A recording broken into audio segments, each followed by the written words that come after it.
How do you go about judging the severity of a Syracuse winter?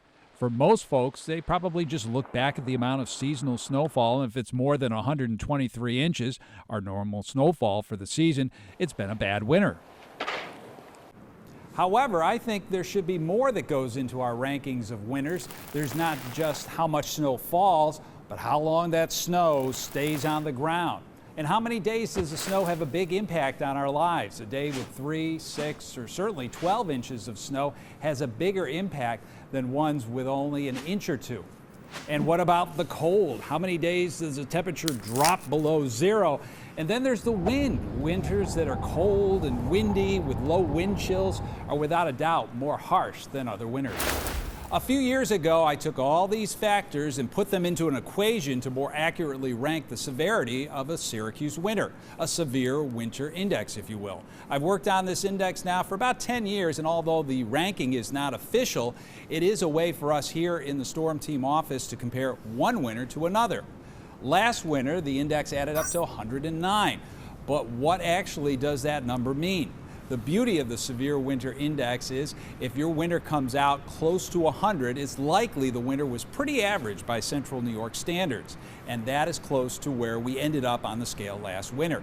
The higher the number goes above 100, the more severe the winter overall. How about some examples? By my numbers, the winter of 2010-11 was our worst winter this decade.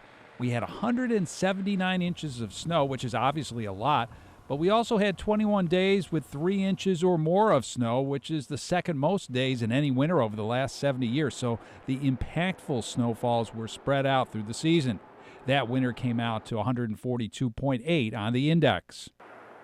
That was followed the very next winter with a snowfall of just 50.6 inches, which is one of the lowest seasonal snow totals in Syracuse, but also the least harsh in terms of wind and wind chill. It's the warmest December to February period ever for us. The index that winter came out to just 16. So what winter was the worst? Well, sometimes seasonal snowfall does make the difference. The winter, if you want to put it that way, was the winter of 1992-93 when we ended up with 192 inches of snow, with that winter highlighted by the epic blizzard of 93. That winter topped my scale at 158.7. Do you have a memorable winter and want to know how it ranked on the scale? Just go to the link on our weather page here at localsyr.com, where we listed all the winters since 1949-50, the airport years, using the severe winter index. You can count them down from number 69 all the way to number 1.